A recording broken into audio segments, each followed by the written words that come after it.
सनसनीखेज आरोप लगाने के मामले में लेखिकाओं ने इन दिनों धूम मचा रखी है।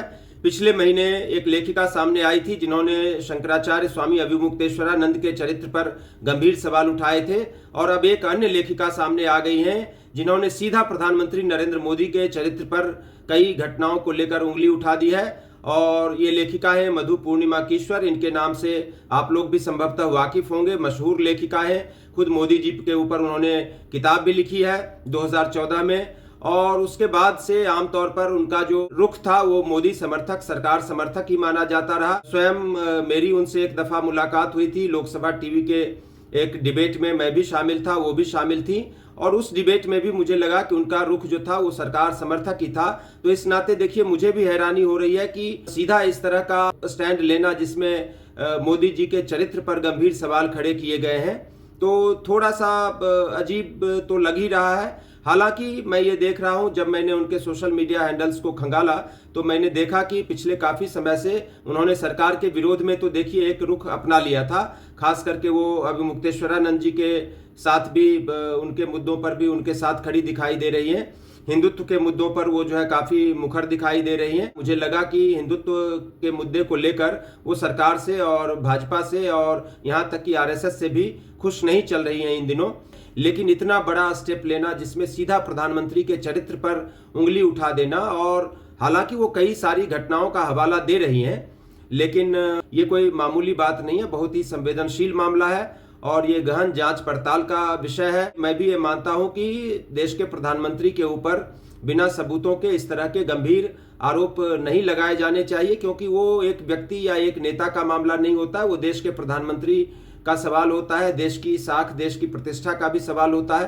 तो इन सारी चीज़ों को भी समझना चाहिए। हालांकि मोदी जी के ऊपर ये सारे जो आरोप मधु पूर्णिमा कीश्वर जी ने लगाए हैं, वो आरोप जो है पिछले काफ़ी समय से लगते रहे हैं। गुजरात की एक लड़की का मामला काफ़ी चर्चित था पहले भी, जिसके बारे में कहा जाता रहा है कि उसकी जासूसी कराई जा रही थी। एपस्टीन फाइल्स में भी इस बात का कहा जा रहा है कि जिक्र है कि मोदी जी एपस्टीन से मिले थे। उसके बाद सुब्रमण्यम स्वामी ने एक पॉडकास्ट में इस तरह के आरोप लगाए हैं कि उनके संबंध कई महिलाओं से रहे हैं, और उनमें से कुछ महिलाओं को उन्होंने जो है सांसद और यहाँ तक कि केंद्र में मंत्री भी बना दिया। उनका इशारा जिन महिलाओं की तरफ है उन महिलाओं में से कुछ के नाम मधु पूर्णिमा कीश्वर ने ले भी लिए हैं। मेरे लिए ये उचित नहीं है कि मैं उन महिलाओं का नाम लेकर जो है इस चर्चा में आपके सामने कोई पक्ष रखूं। इतना मैं ज़रूर कहना चाहता हूं कि कीचड़ उछालने वाली राजनीति हो रही है देश में, और कीचड़ उछालने वाली इस राजनीति में कोई भी जो है अछूता नहीं है। हम्माम में सभी नंगे हैं। भाजपा की तरफ से नेहरू जी के ऊपर, गांधी जी के ऊपर, जो कि जिनको गुजरे हुए कई दशक बीत चुके हैं, ऐसे देश के नेताओं के चरित्र पर लगातार उंगली उठाई जाती रही है। खुद संसद में खड़े होकर भाजपा के एक सांसद ने हाल ही में नेहरू को अय्याश तक कह दिया। तो वैचारिक मुद्दों पर हमारी असहमति होती है और राजनीतिक मुद्दों पर हम नेताओं का समर्थन या विरोध करते हैं, और इतिहास की भी समीक्षा होती रहनी चाहिए। खुद मैं भी एक लेखक और पत्रकार होने के नाते देश के पुराने नेताओं पर भी समीक्षात्मक टीका टिप्पणियां करता रहा हूं, और जो वर्तमान नेता हैं उनके ऊपर भी समीक्षात्मक टिप्पणियां करता रहा हूं। लेकिन चरित्र को लेकर बात करना, बिलो द बेल्ट बात करना, बहुत प्राइवेट बातों को लेकर बात करना, तो ये एक ऐसी चीज़ होती है जिसको अगर सिलसिला ये बन जाएगा तो इस हमाम में आप ये जान जाइए कि सभी नंगे हैं और कोई फिर बचेगा नहीं।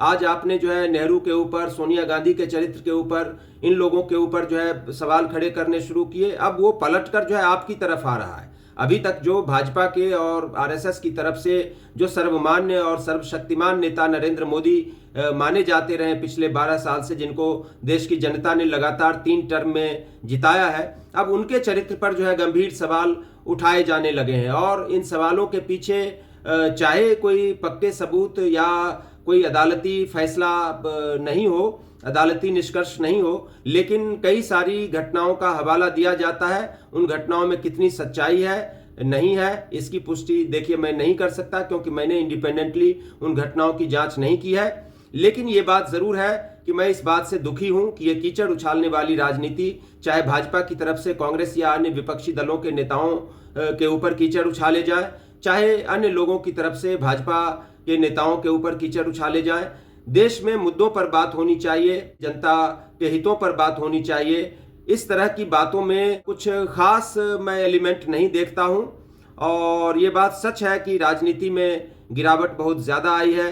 राजनीति में शायद ही कोई दूध का धुला नेता हो जो आर्थिक रूप से ईमानदार हो, जो चरित्र के मामले में सशक्त हो। ऐसा नेता शायद मुझे भी लगता है कि देश में होंगे। इतना बड़ा देश है, बहुत सारे नेता हैं तो होंगे, मैं ये तो बिल्कुल नहीं कहता कि नहीं होंगे। लेकिन ये बात ज़रूर है कि ये हमाम है और इस हमाम में बहुत सारे नंगे हैं। तो नंगों के बीच में जब कीचड़ उछालने का खेल होगा तो फिर सबके चेहरे काले पड़ जाएंगे। तो इसलिए मैं तो यही कहूँगा कि इस खेल को बंद किया जाना चाहिए। मुद्दों पर आलोचना कीजिए, वैचारिक मतभेद जो है उस पर चर्चा कीजिए, लेकिन ये क्या मतलब कि किसी एक पुरानी किताब का हवाला देकर या किसी एक पुराने उनके कर्मचारी का या अधिकारी का या किसी नेता का या किसी पुराने पत्रकार की किताब के 2 पन्ने निकालकर किसी के चरित्र पर उंगली उठा दिया।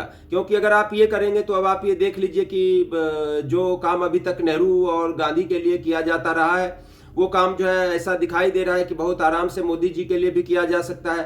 क्योंकि आने वाले समय में आप देख रहे हैं कि इतने सारे लोग अभी बोल रहे हैं, लिख रहे हैं, तो आने वाले समय में बहुत संभव है कि ये सारी बातें तरह तरह की किताबों में भी आएंगी। और आजकल तो एआई का ज़माना है, तो तस्वीरें भी बन जाएंगी। तो मेरा ये कहना है कि फिर आने वाली पीढ़ियां जिस तरह से आज भाजपा के लोग, आरएसएस के लोग नेहरू का चरित्र हनन कर रहे हैं, उसी तरह से आने वाली पीढ़ियां मोदी जी का और उनके साथ के नेताओं का चरित्र हनन बहुत आराम से कर सकती है। तो एक मर्यादा, एक शुचिता, एक नैतिकता, एक आदर्श जो है राजनीति में स्थापित किए जाने की जरूरत है। अगर सवाल उठाए जाते हैं तो इनको पक्के सबूतों की बैकिंग होनी चाहिए। बिना सबूतों के, बिना ठोस सबूतों के देश के शीर्ष नेताओं पर और देश के दिवंगत नेताओं पर इस तरह के आरोप लगाना मेरे ख्याल से जो है राजनीतिक मर्यादा के अनुकूल नहीं है। बहुत बहुत धन्यवाद।